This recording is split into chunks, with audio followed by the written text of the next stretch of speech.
Hello, Aneesa. How are you this morning? I'm I guess it's wonderful, afternoon for Paul. you. It is welcome, afternoon. welcome to the show. I'm so glad to have you here. Thank you for having me. It's my honor. And well, it is mine as well. So, we've been connected for a while. We've talked a few times. I've been a huge fan of the way you show up in the industry. Yeah, it's truly an honor to have you here. But I'd love for those that may not know you, which is a smaller group, hopefully, to share a little bit about yourself, your background, your company with the audience. Sure, sure. Again, my name is Aneesa Muthana, and I am the CEO, president, and co-owner of Pioneer Service. I've been in this role since 1993, so it's going on almost 30 years, 29 plus years. Wow. Yeah, wow. I was raised on the shop floor. My dad's company, my parents' company, back in the early 80s, since the age of 11. And for those that are doing the math, I'm 52 years old. I'm going to be 53 later this month. And happily, I grew up on the shop floor, left the family business, went into partnership with my uncle. We are a precision machine shop, contract manufacturer of parts that go into aerospace. We do a lot of parts for Tesla, elevators, medical devices, biotech. We were very happy to be part of the space of making parts for biotech for scientists during COVID, and ventilator parts as well for the medical industry during COVID. So happy that we were able to contribute to that cause. Mhm. But currently, I would say that we are very diversified in the industries that we serve. We've gone through a huge transformation, digital transformation in the last 10 years. And we can talk about that later on the Mhm. show. But yeah, that's basically us.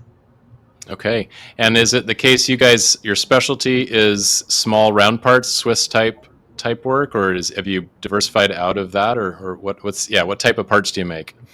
Yeah, so as far as the size ranges, it can run anywhere from a .030 diameter all the way to about a 3 1/4 inch in diameter. In length, it could be under a half inch in length all the way to about 18 inches. Okay. And do you do milling, or is it all sort of Swiss turning type parts? Sure. So it is Swiss machining, and then we also have turning centers. We do milling on the machine while we're Okay. turning, but Right. we don't have a milling department. Okay. Excellent. And what size is your company today? We are currently People. at 40 employees. Nice. Okay. Yeah, That's a beautiful size shop. yeah. I love Um, it. 'Cause I know everyone's name and be able to speak to them, right? And yeah. Yeah. Absolutely. So interesting that you grew up on the shop floor. So I imagine, like most stories I hear, starting by sweeping the floors and helping out around the shop, and then actually, did you get into doing machining and grinding and actually running machines at maybe a little older age, or what was that like? yes, some girls had Barbie dolls. I had a centerless grinder, Love it. which is fantastic. Well, I actually was sweeping the floors and I was cleaning bathrooms, taking out the garbage, and sanding down desks. When my father came back from an auction, he had centerless grinders for my brothers, and he had desks and other secondary equipment for me to clean up and sand down. He thought it was too dangerous for his little girl to work on the machines. After about 2 years of temper tantrums, he allowed me the privilege of running a machine. And otherwise, he had me in the office filing and cleaning, and which I found great value in. And I feel like that really opened my eyes and gave me an appreciation to all levels of my organization to this day because of what my father did. And Hmm. I'm very honored and grateful for everything that he chose to his decision making back in the early 80s. Right. But that being said, I understood what tight tolerances were. I understood what micro finishes were at a very young age, and yeah, and my brothers and I then started just building the company together. Wow. Wow. And then, so this, then your uncle. asks you to join him in his business. Can you share that and the dynamic, the family dynamic around that?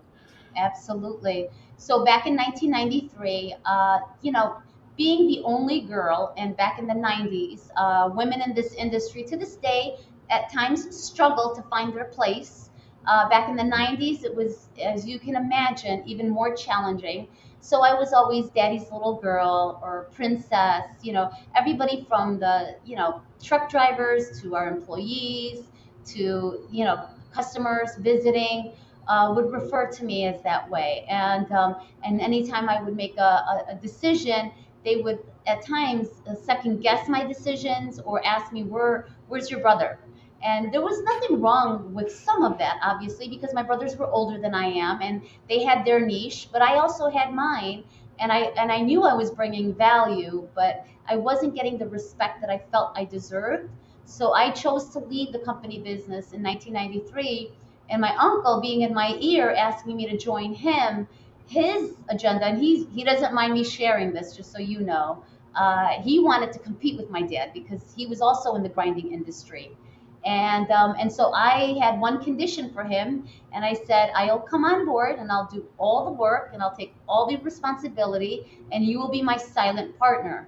And I had several motives behind that. First, I didn't want the same dynamics because I knew if there was a man here, people would, you know, organically go to him and just really just feel like he knew what he, even if he didn't know what was going on. And I also knew that my uncle was more of a factory worker than a business person. And so I didn't want to see my uncle, sweating and working hard in the factory. So there was no benefit to that because he was like a second dad to me. And then Mm-hmm. on top of that, I didn't want to compete with my family. I wanted to find my own niche without competing with them. So I would be invited back to Thanksgiving dinner and, Of and not course, be written off, right? So of 29 course. years later, knock on wood, haven't competed with them once. Right. Wow, what a remarkable story. And so I'd love to just go back in those early years of the shop. Um, did you start with one machine? Did you start with several? What were the earliest years of Pioneer look like? So in the beginning, it was mostly grinders and brown and sharps. There were a handful of brown and sharps, but mostly grinding because that was the focus that my uncle had. So I focused more on the machining end. So we were focusing on the brown and sharps. We did the grinding as an added value to the pieces instead of the bar grinding that my family would do. So we Okay. did grinding, we did sunroast grinding, but we just didn't compete with them. And we were able to also grind our own bar stock. Companies like mine usually buy the ground bar stock where we were able to control the process, and we would also Mm, control the cost and not incur freight charges and have it internally versus having a supplier supply us the material. So it was definitely an added value for us internally. right. And then Brown and Sharps and Davenport's is where the main focus was between 1993 all the way to 2012. In 2012, we lost 90% of our business. It went to China and Mexico, Oh and wow. um, and that was extremely painful and challenging at Mhm. that time. So we had to really figure out something else for Pioneer in 2012. Wow. And so, just for those that may not be as familiar with the terminology, the Brown and Sharps and the Davenports were screw machines. Is that correct? Yes, they were older manual machines, Hmm. where today we have Swiss and CNC turning centers that are, very automated, Yeah. all have CNC computer screens on the machines, programming required, not so manual. So it's definitely our digital transformation began in 2012. Hmm. And today, we have no more of the Brown and Sharps. We have no more of the Davenports. No disrespect to those that do have them on their shop floor. I've been in Sure. a lot of shops and I've seen them, find people find success in them, and we did for many years, and we would still continue to be running those machines if we didn't lose the business. But Mm. our where we found ourselves to be is our focus and our resources to go into the CNC world, and particularly with the digital transformation, everything from our ERP system to IIoT, to the machines, to quality. So the company is a different company than it was back then. Right. That makes a lot of sense. Um, so in the early years, you started with the more screw machine type machines. And Mhm. were you out there setting them up and running them, or did you hire people immediately to do that work? Yeah, I had a team. I was on the shop floor with a watch calculating cycle time. And then I would Mm, go back into the shop. And back then, we didn't have spreadsheets. I think we started using email in 95, I think it was, somewhere around okay. there. AOL. Um, Yes. those that remember, it's Yeah. probably before your time, Paul. I'm sure it's before your time. But nonetheless, I remember like writing things down and saying, okay, this is this cycle time. So I run back in the shop, figure what our cost is based on the operators and the overhead, and just really understanding the business part of it. I Hmm. wasn't running machines back then. I haven't run machines for years. I've packed parts, I've cleaned, I've done other things, but I let the guys do what they need to do, and I hire the experts to do what they're good at. Right. I'm dangerous enough to understand things, but not my Sure. time is better spent running the company and leading the team. Okay. Excellent. And over so when I'd love to talk about that 2012 period of time and sort of almost sounds like having to reinvent the company. Oh, Can you yeah. can you share a little bit about? I mean, did that work all go just at? I mean, and talking also about concentration of customers. Before we hit record, you were talking about how diversified you guys are, and I'd love for you to share that because it sounds very wise. But maybe you weren't as diversified back then, and you had a lot of eggs in one basket. So, would you just kind of talk about that time frame a little bit? A big reason why I share my story is because I want people to hear the bad side of what I've done. And I don't necessarily call them mistakes, but learning opportunities, right? I was fat, dumb, and happy, basically. Hmm. I was making money and I wasn't worried about losing the business. I was very confident that the business, we were getting blanket orders, we were getting repeat jobs. So there was no reason for me to change. I was making enough that everybody was on my team was happy. I wasn't looking to expand. The acronym CNC would scare me. Like, what the hell is that? I don't want to know what that is.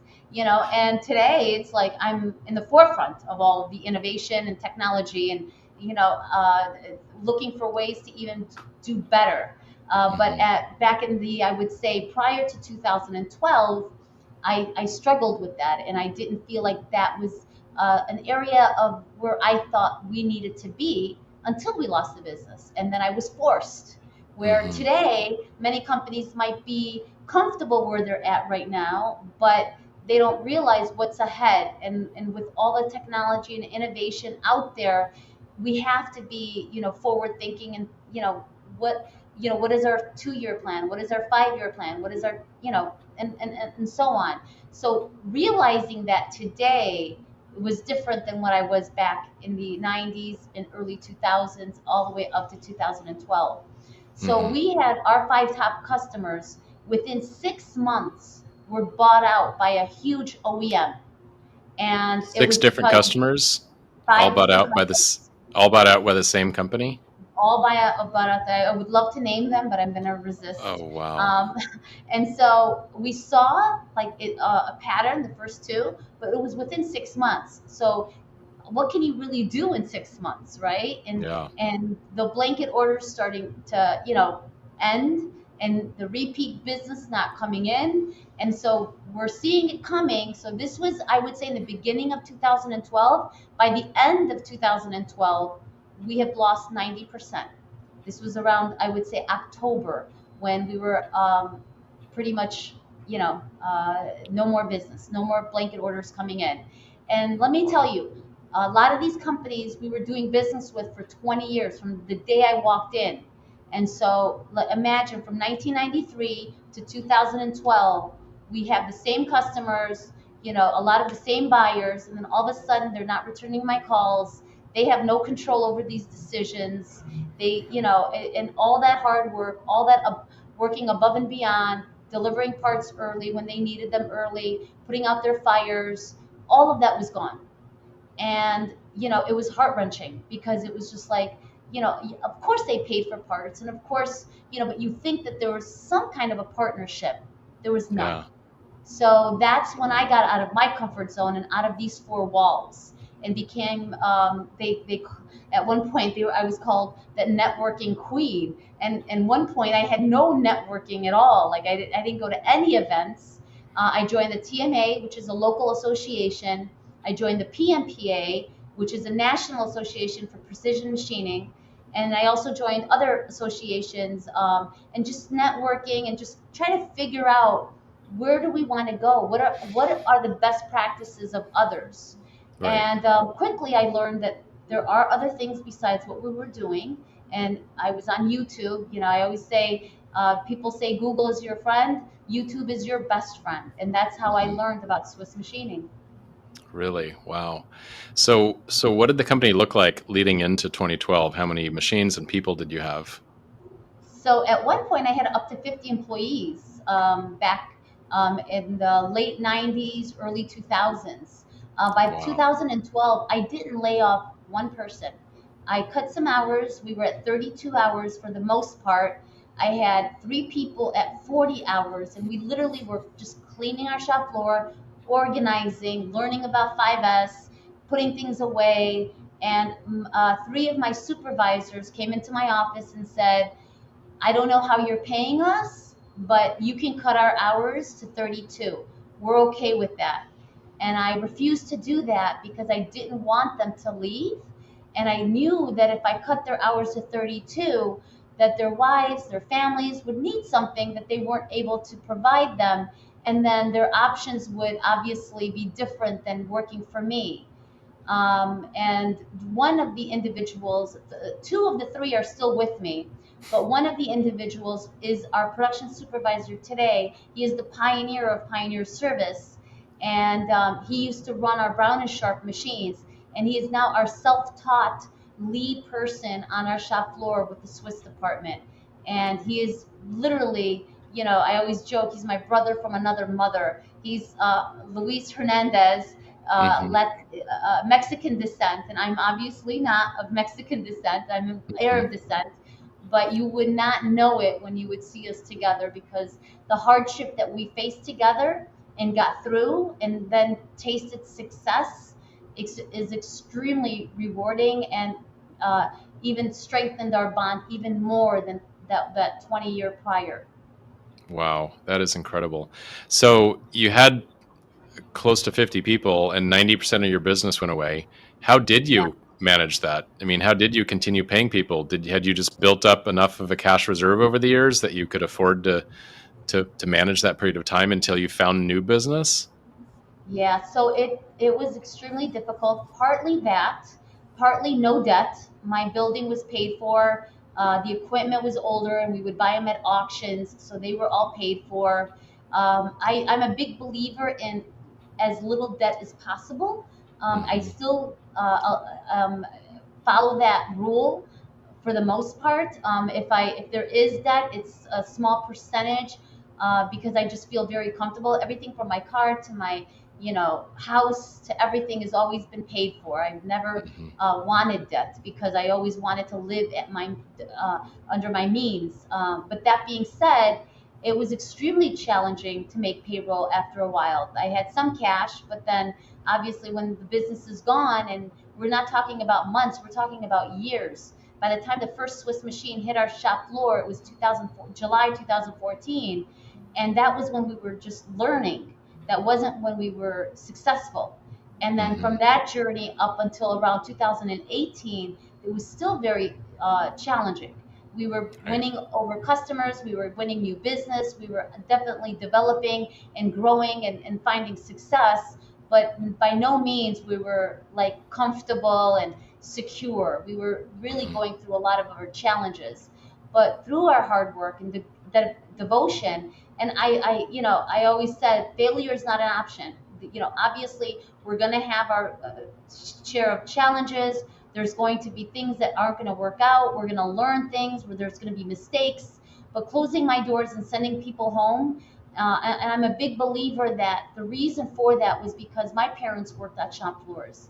And I remember as a little girl, before my dad opened up his own shop, that my father and my mother, at times when the economy would be, questionable, they were always worried, are we going to be the ones that are going to be let go? And being in the industry and hearing horror stories about people working for companies for 20 plus years and being sent home, it wasn't the company that I wanted. So whatever it was, I didn't know what we were going to be, but I knew that I wasn't going to send anyone home. Wow, that is a remarkable story. I'm not sure I've heard quite as much of a turnaround like that, where you made it such a priority to not let anyone go. Like in 2000, so I'm a couple years behind you. I'm 49, so Oh, I remember, and I opened my shop in '97. So, um, but by 2001, we were, we'd only been in business for 3 years, but things were going quite well. So we were a little bit, fat, dumb, and happy as well. And when 9/11 happened, that was our moment where it just brought us to our knees, because we were heavily in aerospace, and aerospace was really affected after 9/11. So, but we unfortunately, having only 3 years underneath our belts, or four, I guess maybe, um, not, not cash reserves. yeah, We had machine loans, and we tried very hard not to let anyone go for as long as we could, and that's what almost killed us. So we eventually did have to lay some people off. Fortunately, we were able to recover pretty quick and hired most of them back. But yeah, I can certainly understand how stressful that time frame must have been for you. yeah, yeah. But yeah, And on I such a bigger scale understand. too. Wow. Yeah, absolutely. And I would say that, the situation, everyone's situation is different. Mine is different than yours. And, there's so many factors. And so it's never just a black and white. Hmm. I was able to keep my people, but I think if I didn't get, we didn't become as successful as we became, and we would have had to, at the end of the day, we might have even closed our doors. Hmm. So that being said, I'm grateful that I was able to not send anyone home, but I definitely understand, especially small shops, when they have to. Hmm. Big corporations, unfortunately, many times, you know the CEOs and the executives get paid first. In many of our machine shops, small machine shops, we get paid last. And so Absolutely. that being said, if as long as the intent isn't that they're the first to go, it's bound to happen, if you're not successful. And I was, obviously working very hard towards that goal. But Hmm. if I didn't have the luck and the people that I had in place, I may have had that to make that same decision. And Hmm. also, if I had debt and I had newer machines, that might have had forced me as well. Yeah. Yeah. Yeah. No, it's a good point about getting paid last, because I know that's by and large most shop owners experience. When we went through that period, we cut our own. My partners and I, we cut our salaries first, before we had to do anything with anyone else. So, yeah, well, kudos to you for managing that so well. Thank you. So you obviously got to a pretty successful place before that transition. Tell me what you focused on to be such a successful company then and now. Like, what metrics do you track? How do you think about running the business? How do you, um, yeah, just what led to your ability to be able to weather that as well as you did? So back in the day, our KPIs were all handwritten. It was, we had some spreadsheets back in, the Hmm. later in the 2000s, but for the most part, the number of hours of production, obviously sales, gross profit, net profit, those factors are, any business owner, no matter the industry, that's where your eyes are. And so overall, I would say that, we were looking at, hourly rates, monthly production hours put in, our number of hours on the machine versus idle time. And this was without the IIoT that we have and the real-time data that we have today. So Hmm. I was definitely, my eyes and ears were everywhere, and it's pretty much like most business owners, spread out thin.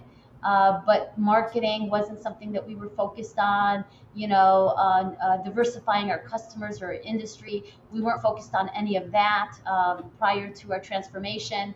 Hmm. But once we did, I think that was really the eye-opening experience, is then really just learning, how do you onboard a new customer? How do you even find customers? What industries do we serve? How do we figure out, where is our niche? Because you can buy a piece of equipment, but what do you do with that piece of equipment? And so my focus was, okay, I want to do precision machining. That's what I've been doing, but I want it a lot more complex. The tolerances and the dimensions, the GD and T, to be a lot more on a higher scale than we've ever done. And I want to make sure that I still have the customer service that I had back in the day, because that was very key from the very beginning. And that's when I said earlier about going above and beyond with our customers, and not being recognized, and just, you hear crickets and you don't get your calls answered back. I wanted, even though that was obviously not a position that I wanted to be in, I knew that that was our strength. And I knew that wasn't the norm. I knew that a lot of companies struggled with that. So I knew that that was where my strengths were. And with my networking and getting to know people, there are things that, and that's why I encourage people to network, because you're going to learn that you can run circles around some of the people out there. And that's going to build your confidence and be like, yeah, I'm doing that right.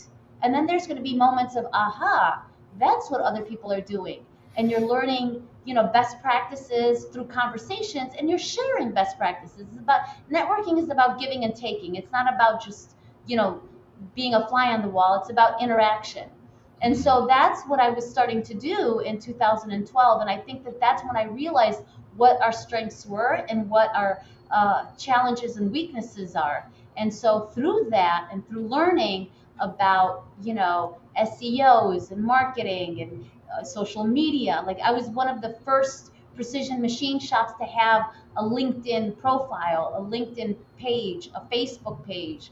Hmm. Instagram was something that people were laughing about, and now they have TikTok. So, Yeah. and then just really understanding that marketing is more than just, talking to Thomasnet or building a really cool website. It's, also just being in the forefront, and sharing stories, and sharing what types of parts you're making. So I don't remember what the question is, but I'm hoping that I answered it. That was a great segue. And I guess I want to, when your customer, when that big company bought five of your customers, does that mean that those five customers were all in the same general industry? Yes. Not like aerospace and medical and defense or oil and gas, like it was all fairly concentrated? Shaft work. It was a lot of Shaft work. shafts. Some Okay. of it was HVAC. Some of it was Okay. sporting goods. Some of it was, it was the industries were a little diversified. It wasn't just one industry, but I would Hmm. say the majority of it was HVAC, and all of our parts were shafts. And Okay. shaft work is basically very, at least for us, the shaft work was very simple on the machining end, and that hence the older machines. Yeah. But then the added value was the tight tolerances on the grinding, Right. and that was Got it. my background. The Okay. grinding was my background, Of but course. it was Okay. in piece part. Right. So as you and I know before we hit start, you're very diversified across many different industries and customers. It sounds like, and I've seen that as I've talked to other shops. It's clear that shops that do have a widely diverse client base, both in name and in industry, are in the strongest position. So, can you share a little bit about just, did you set intentions, percentages, any rules of thumb that you went to about, all right, we got to get, you know, at least 20% in five different total industries, and no customer more than 10% of our business? Or was there anything like that that you set as guidelines for yourself? Absolutely. I think as small machine shop owners, we become very tempted to take those big jobs and allow customers to take over our shops. And it becomes very tempting if you're profitable and your customer's happy. But I've learned the hard way. You don't want to do that anymore. You want, like, I have customers that want me, that at one point we had about 25 machines, and I would not allow them to have more than three. And they would ask me, we want, more, especially after COVID, when, and Hmm. currently with us manufacturing thriving, I have customers, on calls with me asking me to take more. Now that I'm buying more machines, I'm allowing four, but at one Right. point, three would be the max per customer. Wow. Per Okay. industry, it really depends on the industry. Like oil and gas will not have more than 20%. There's no way. But let's just say, and even like automotive, that's something that, I've never really gone, allowed my shop to be taken over by automotive, like the typical automotive. But when you talk about high end vehicles, or when you're talking about Tesla, that's a different story. Hmm. You want to be in that space. And then aerospace, I would say that, smaller volumes, more setups involved. So you need to make sure that you're really prepared to be able to serve each industry, because each industry is a little different as far as how we make the parts and what's involved in making the parts, and having everybody from the sales to the engineers to the shop floor employees understand what those expectations are. So it's not just the one size fits all, and I'm not going to allow, one industry this more than a certain fraction, but it's going to be which of the industries, and what does that industry tell us? What is the history of that industry? And so, Hmm. and that really, like, I never thought we would make parts for elevators. That wasn't even an industry I thought about. And I'm, making like maybe 15 or close to 20% of my business is going to elevator business. Never even considered that at one point. But they came, through our marketing, we were able to win a lot of that business, and continue to win that business. And that's a space that elevators will always be, you're always going to need elevators. Wow. That's sorry. There's a train going by, so I'm muting here. Um, yeah, that's interesting that you came down to the number of machines you'd allow each customer to occupy their parts with. Um, uh, so, how did when you decided you really needed to lean into marketing? Tell us a little bit more about that. How you did it, how you made the decision about where to spend money, what to do, and things of that nature. So in the very beginning, I remember going to a Thomas Net webinar. No, no, not a webinar, a class. It was actually, back then we didn't really do webinars. It was in 2012, and I learned about branding. And I was like, branding. Like, I'm not a rock star. What's branding? And so that's when we started learning about the importance of our tagline, the importance of hashtagging, the importance of our colors, and the importance of the content on the website, the importance of SEO, and just really learning. And this was back in 2012, again, 10 years ago. So today we know a lot. Back then, you really, as a machine shop owner, small machine shop owner, that wasn't really the space that many of my competitors or colleagues were in. So I felt like that was where my expertise really helped the company, was really diving into that and hiring people, and partnering up with companies that were in the forefront of that.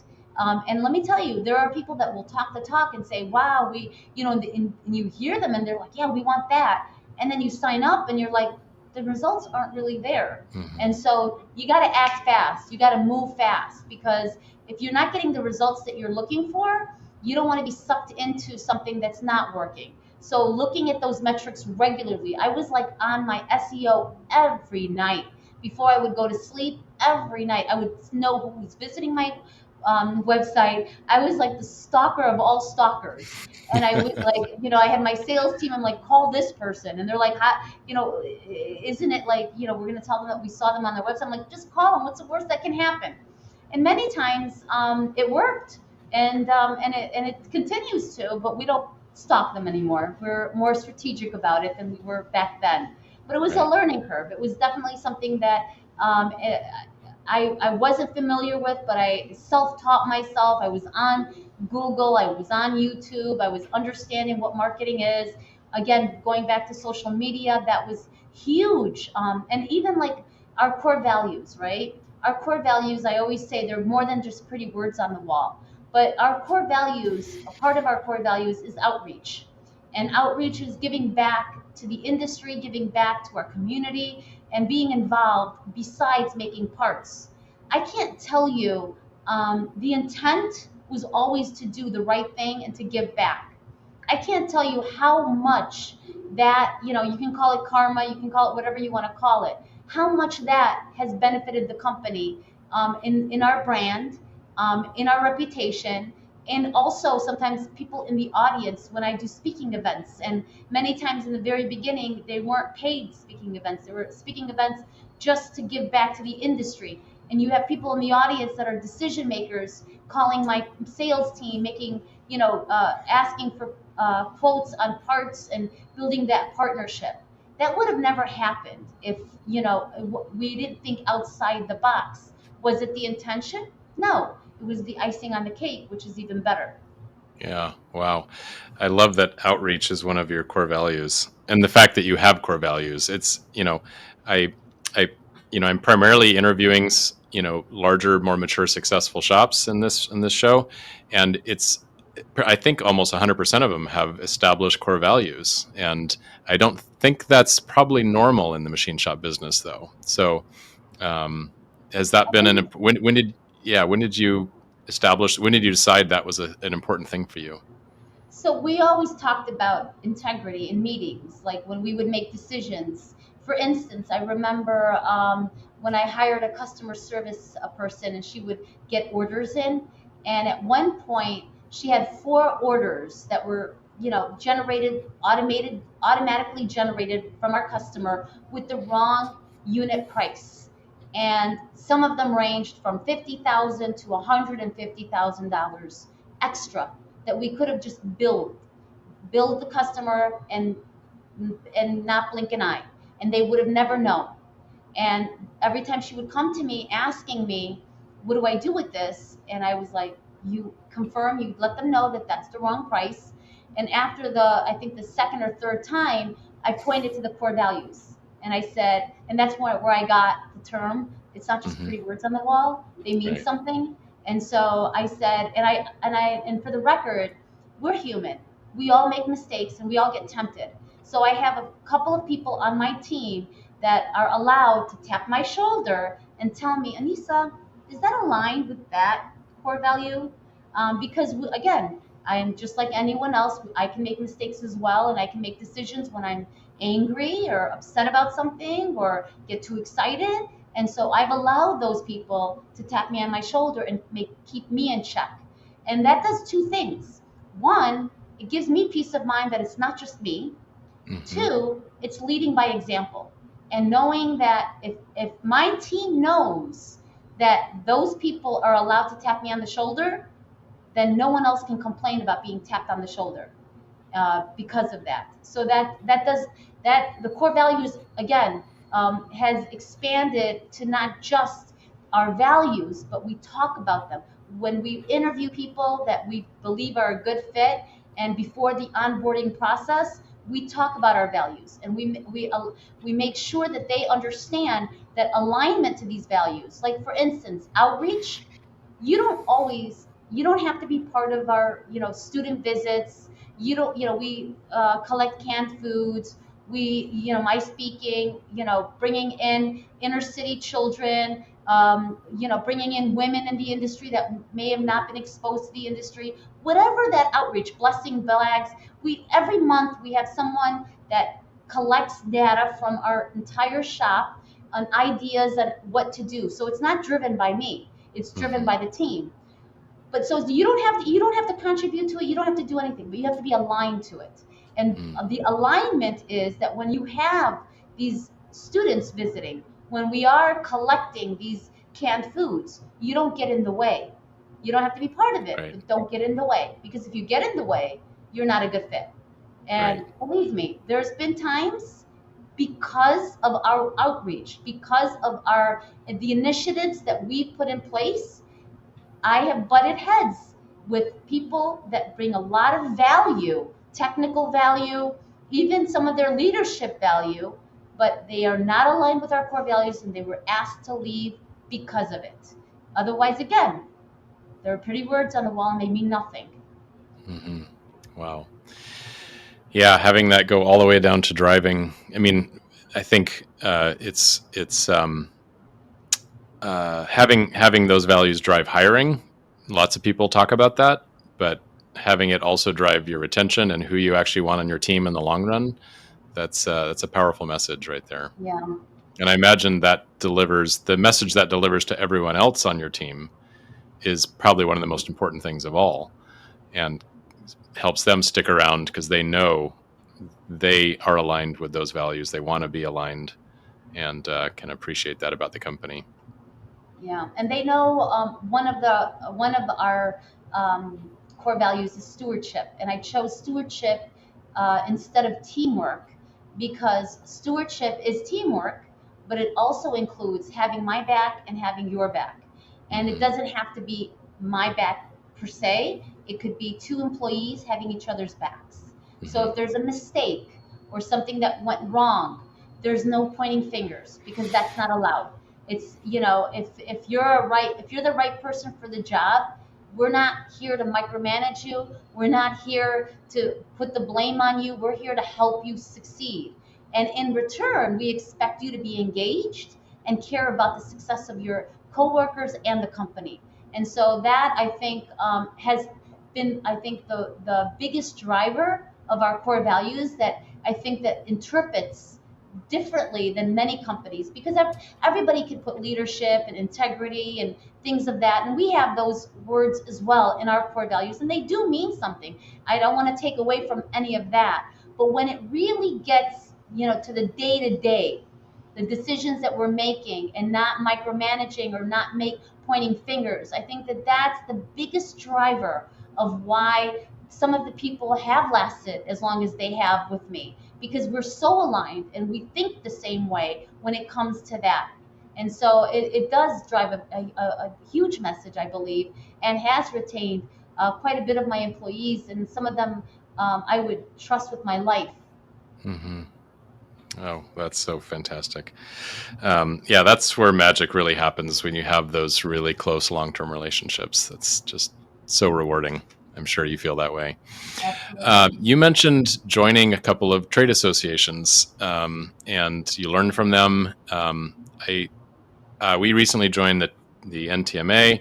We're PMPA members as well, but yeah, I'm beginning to, and I never did it as in my own shop. We never were part of trade organizations, so Mhm. I think we missed out on a lot of stuff with that. I'd love to just have you share a little bit more about your engagement, especially with PMPA, because you were the president.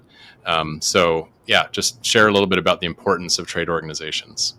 Yeah, as of Sunday, I have now past president. I'm have that Emeritus. position. Yeah, it was a lot of work. It was a lot of responsibility. I'm not gonna downplay any of that, but with that came extremely, great relationships, camaraderie. The term "better together" is something that we talk about all the time, and I always say it's not just a hashtag. It means more than just the term itself. And during COVID, for instance, we had many of us were making parts for ventilators, and one of the shops didn't have a gauge for the one of their parts, Right. and went on our listserv and said, "Hey, I'm looking for a gauge. Does anyone have it?" He had 6 companies next day air them at their expense to him, so he wouldn't have his machine down. And he had to go Wow. back on the listserv and say, "I got enough. I got enough. Stop sending," because everyone just stepped up and wanted to help. And obviously that's the extreme during COVID, but it is that.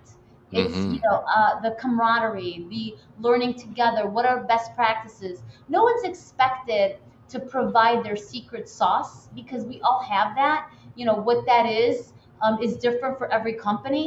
Sure. But when someone's struggling and or is new to the industry or is new to a process, and we're able to provide that, become a resource to them and the industry, it really speaks to American manufacturing versus anywhere else in the world, Mm-hmm. and really just helping one another so it stays onshore and it doesn't go elsewhere, right? Because in the Mm-hmm. end of the day, I'd much rather my competitor have it than have it go somewhere else.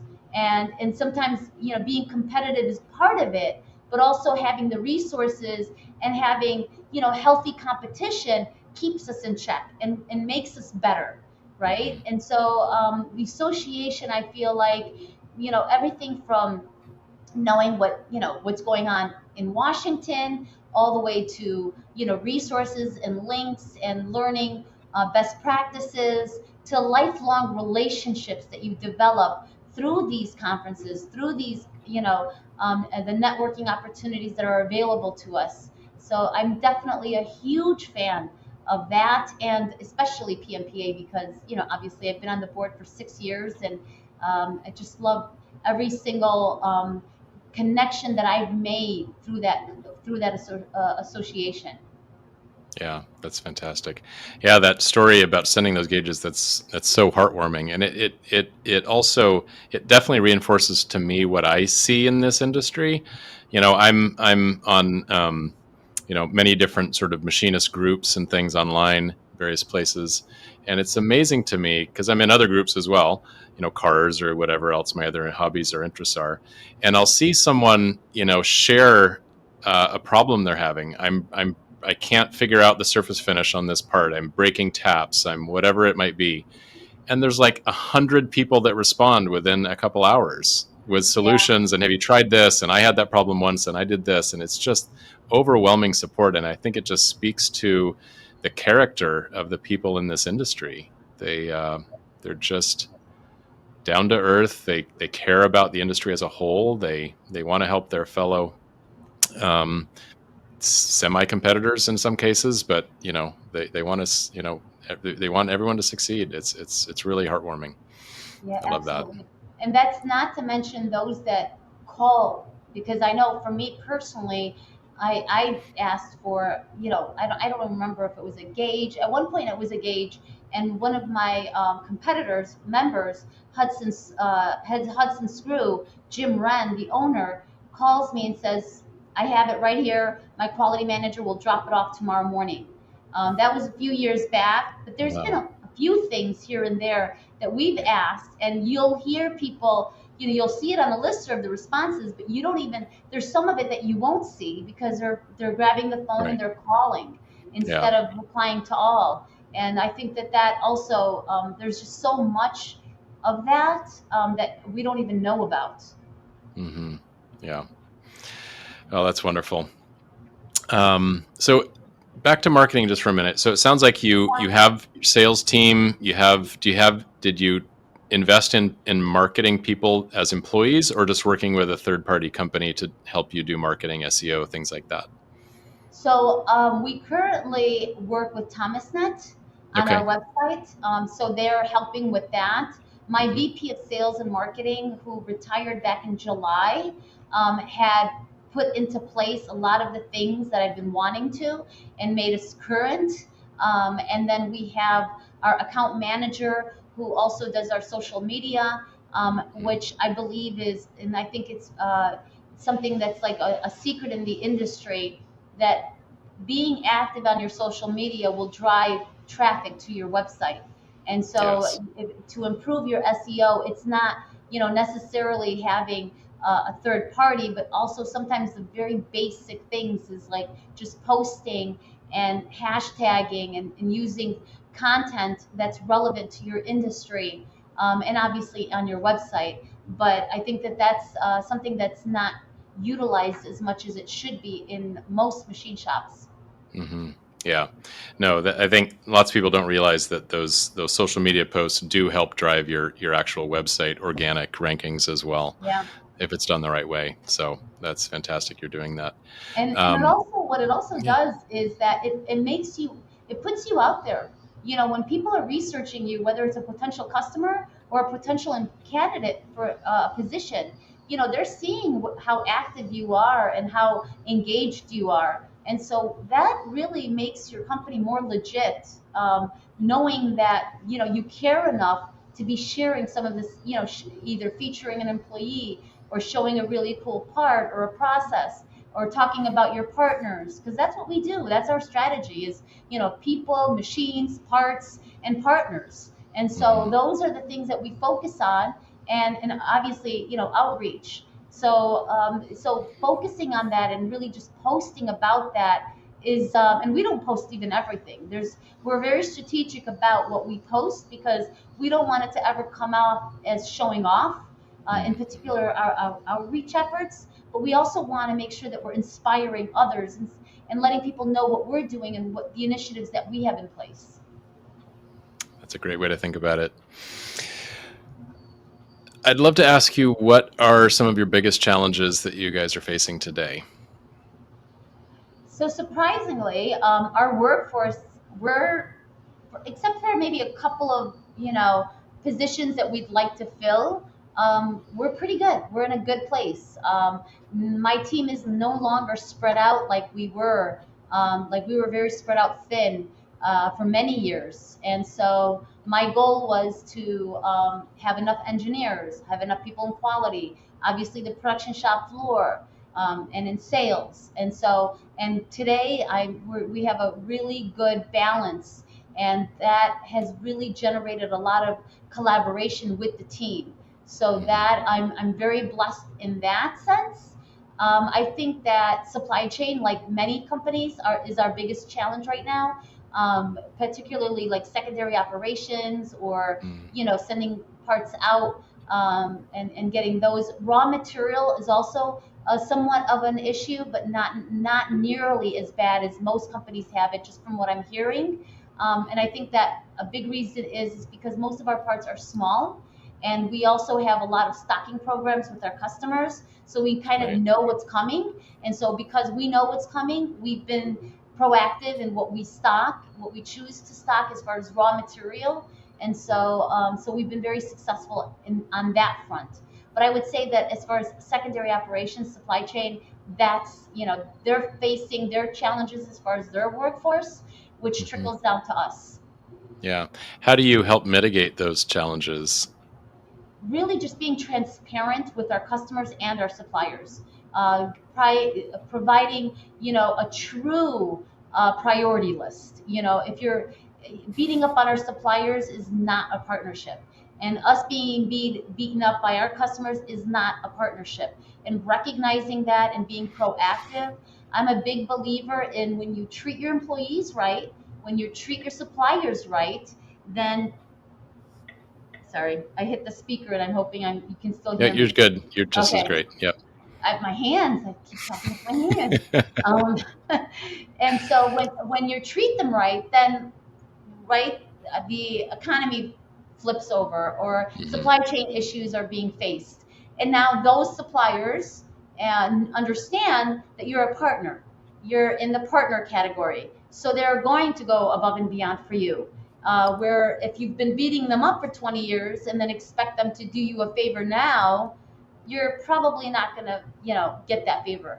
So Mhm. it really is about, being proactive and being transparent about what your true priorities are and being willing to work with them. For instance, if I have 4 jobs that I'm sending out for my plater, and I know that the backlog is crazy, but those 4 jobs are, I need 100 pieces here, but the order is really for 5,000 pieces. I'm gonna I'm gonna be willing to pay a setup charge for them to run just 100 pieces, and then tell them, take your time with the 4,900. I just need the Right. 100 pieces right away. And having that level of visibility and transparency will then speak volumes to your supplier, because then they may just run the 5,000 pieces all at once and not charge you that extra charge. Mhm. But if you have a supplier that's gouging you, and anytime you ask them for a favor, they have a rush fee, then you probably want to find a new supplier, Mm. because that's what That's we've done. that's good advice. That's good advice. Okay. Um, you talked about digital transformation. So you've gone to all CNC machines. So you're doing machine monitoring, it sounds like, as well. Can you describe a little bit about what that was like to make a decision to adopt that and what the benefits have been? Yeah, so that has been, so it was first presented to me. I was supposed to be a case study. I was sitting on the IMAC board, Illinois Manufacturing Excellence Center, a local manufacturing board here. And Dave Boulay, the president, sent out an email to the board members and said, I have this startup that wants to monitor machines. Who's willing to do that? Well, me being the sucker that I am, and being also the person that's always intrigued by new stuff, now that I'm out of my comfort zone, I'm like, sure, I'll do it. So I raised my hand, and for 2 years, I was able to collect data from my Swiss machines and provide it for free. It was at no charge at that point. And I was really just giving the startup company my feedback. What do I want to look? What do I want on reports? What do I want the dashboard to look like? What do I want the text messages to look like? It was a lot of work, and I was meeting with them regularly, giving them that feedback. And so they developed their software based on what I wanted. And they did a fantastic job, and they were able to sell their software to me, including to others. So I became a customer 2 years later. Now, having all that data for 2 years, what that allowed me to do is I knew what a bad day at Pioneer looked like, and I knew what a great day at Pioneer looked like. So I understood what that those bookends looked like, and I understood why. Because I had a couple of people that worked for me that were very intrigued because they weren't being penalized. It wasn't used as a big brother. It wasn't, if the machine is down, we weren't out there yelling at anyone, which unfortunately, me visiting many shops, I've realized that that's why some business owners have machine monitoring, is to use that as a big brother and to know Right. exactly what's going on. And I that was never my strategy, or my intent. My intent was, how do we help the shop floor when the machine is down? So when, let's just say, for instance, if it's raw material, now we need to reassess what the raw material that we're buying. If it's tooling, if it's training, if it's lack of the workforce, we don't have enough people, whatever the reason was. And this was a very short amount of time, but I was getting that data. So I understood the whys behind not having a good day. So Mhm. not using that to incentivize my team, not using that to punish my team, just really just collecting the data for my own benefit and to help this new startup company Mhm. really opened my eyes to the power of machine monitoring. So I was all in, and I hooked up all my machines to it, and now I have incentive programs to Mm. use that data to now incentivize my team, because I just actually met with my engineers today and reiterated what we talk about all the time. I said OEE is important, and we want to know, like, efficiency, utilization, and quality. Those three metrics are critical to our success. But what we absolutely is not negotiable is that when our operators tell us about a problem and we don't react, all of that is irrelevant if we're not supporting our shop floor and making sure that we're a resource to them. Because when you are, and they see that and they understand it's not big brother, Mhm. that's what success looks like, at least for me on my shop floor using machine monitoring. Mm. Some pearls of wisdom in all of that. Thank you for sharing that. You're I know that big brother mentality is definitely a concern. And then the other one I've heard is there's just so much data coming at them, they just drown in it and they're not sure what to do with all of that. Um, welcome. but it sounds like you're looking for the bigger trends of, do we have issues with materials, with labor, with training, with tooling, and then you set your engineers or whomever sort of to solve those issues, those broader type of issues. Absolutely. But even more than that, you talked about too much data. We don't have to, we can collect it and just leave it alone. We don't have to analyze everything that's coming off the machines. For instance, efficiency and utilization, those are two big ones. Quality trumps everything. So I'm not going to even talk about quality, because if Sure, of you're making course. bad parts, you're not making parts. You're wasting your Yeah. time, and obvious for obvious reasons. But understanding really the importance of both, and knowing when efficiency you when you want more efficiency, and when on depending on the lot size, depending on the grade, depending on the complexity of the part, depending on what how you quoted it. So it's not something that you're just limited to the operators on the shop floor. Everybody from your sales department to your quality team and your engineers have to have that. The strategy has to come from everyone, and the collaboration needs to be like everybody should have a voice. And so that's how you're going to learn what are the parts that we want to quote on, what are the parts that are wins for us, and what are the Mhm. parts that we're really struggling and we're unable to really, it's not our niche right now for whatever reason. And Right. so I think that the data that we're collecting can be overwhelming, but really narrowing it down to what, if there's not an action item from the data, then you shouldn't be looking at the data. That's a perfect way to put that. Um, yeah, Have I fantastic. talked your ear off yet, Paul? I love it. This is so good. We have been at it an hour. We should start to think about wrapping things up. I do want to ask you one more technical question. Cybersecurity. What are you doing about that? Do you serve defense or the government space? Is CMMC on your radar? What are you doing about cybersecurity? So we are not. We are Okay. not providing parts for DoD. We have gone to a bunch of.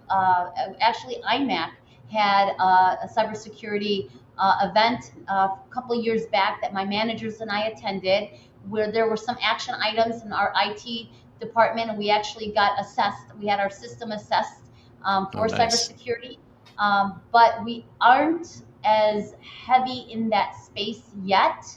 Okay. But we have taken precautions. I think for a company our size, we're definitely ahead of the game, but we're not. It's not checked off my list yet. Got it. Make sure. Yeah, makes sense. Yeah, it is for those shops that do serve any government space at all. It's becoming very, very high on the list. So, Yes, but it just all depends on the nature of the industries that you cater to. absolutely. So you've already talked about so many things that have led to your success over the years. If you had to distill it into sort of your best strategic decisions, your biggest wins, what were some of those things that were really key for you? It's really, you know, not being naive to profit. Like as business owners, our eyes are always on profit, but really people over profit. But the factor is the right people, because we can talk about people all the time, but if they're not the right fit, if they're not aligned with whether your value, your cultural, then really that doesn't apply. And it's really just making sure that the people that you have on your team are aligned. Hmm. For the first time in many years, I can honestly say that every single person that works for me, I feel really good about. There's been times that I'd struggled, like even like the material handler at times. You see things that you're hoping that's not true, or an operator on the shop floor or whatnot. But today, I can say that, and honestly, Paul, it took a long time to get here. Am I going to face challenges? Will we have a bad apple? No doubt. But where we were and where we are is night and day. And I'm extremely proud of my team. I know that at one point we were talking about making payroll and having that challenge. Today, I look at my spreadsheets, I look at my accounts, I look at my P&L, and I bring in my team and I say, look at that. That's us. I look at my backlog. We're breaking records, like sales records, and that we never really imagined a few years back. And Hmm. so it's extremely rewarding. Acknowledging it, acknowledging and recognizing the team that helped me get here, I Hmm. think is really essential to not just my mindset, my mental health, because that surrounding myself with those good people, I think, is so important. But even beyond that is being that for them. being a resource to them and recognizing what they bring to the table, also I think brings up the morale. So I think that that would be the biggest win, as far as big picture. But we've had so many good wins, everything from our tool crib to, our processes, to our quality lab, to, locking down a process and cutting time, automating, all everything. There's so much that we celebrate today, and it took so long and so much, blood, sweat, and tears, and not just mine, but of my teams to be where we are today. But I can happily say that we're expanding, we're thriving, and it's also just the commitment to everyone, and the engagement of my team that brought me to where I am today. Well, all those wins with, the tool crib and the quality lab, those don't happen without people, right? So yeah, having that be the core of everything you're doing. And I'm sure everyone, as they hear this interview, as they hear you speak, they know why those people are so dedicated to your company and to you, because you clearly are an exceptional leader. Thank you, Paul. Um, yeah, let's see here. Any advice that you would want to give a shop that's earlier in their career, in their path, in their journey, that you haven't already shared? So we're definitely going back to associations and networking. Find the, industry leaders.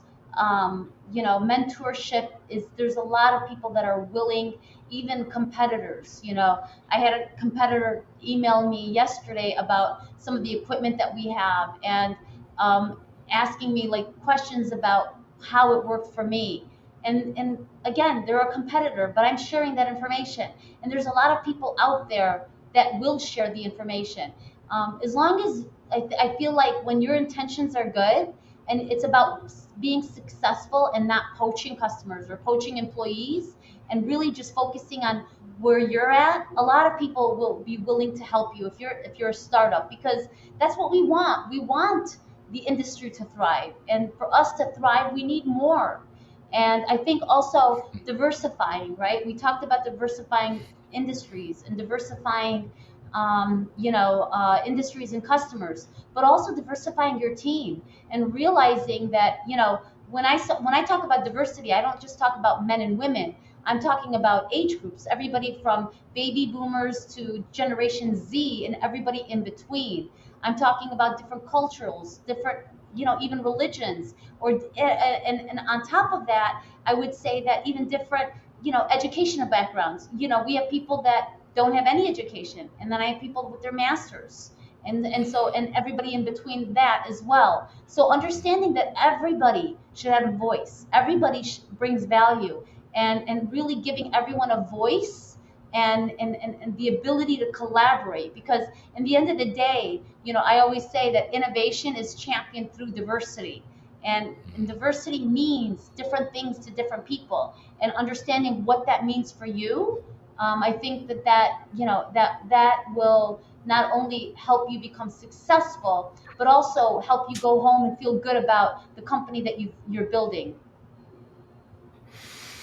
Okay, that is fantastic. Yeah, I think those are super wise words to kind of wrap us up with. So, if people want to reach out and learn more about you or your business, how would you suggest they do that? LinkedIn is the best place. That's where I try to spend some time. I'm on all Mhm. social media platforms, but definitely LinkedIn is my favorite as far as manufacturing and business. Okay, and what is your website if people want to go check that out directly? Sure, it's pioneerserviceinc.com. Okay. Well, we'll make sure that the link is in the show notes when we publish this. But Aneesa, this has been an absolute pleasure. I have learned a lot today for sure. Like I said, I think you're an exceptional leader. Appreciate what you're doing for the industry. You clearly give back a lot to it, and it helps make the entire industry better. So, yeah, on behalf of everyone that's listening, thank you for your wisdom and going all in on what you're doing in this industry. Well, a big reason why I'm here, Paul, is what you're doing for the industry. I've been asked to be on many podcasts, and I've been on a few, but I'm very selective, and I chose to be on yours for a reason. And I believe that you're also an exceptional leader. You're giving back to the industry. You're very active on LinkedIn, and you're inspiring me as well. So thank you for that as well. It's my pleasure, and thank you. Okay, well, we'll see you around LinkedIn, and thank you again for all your time today. It's been a real pleasure. Thank you for having me.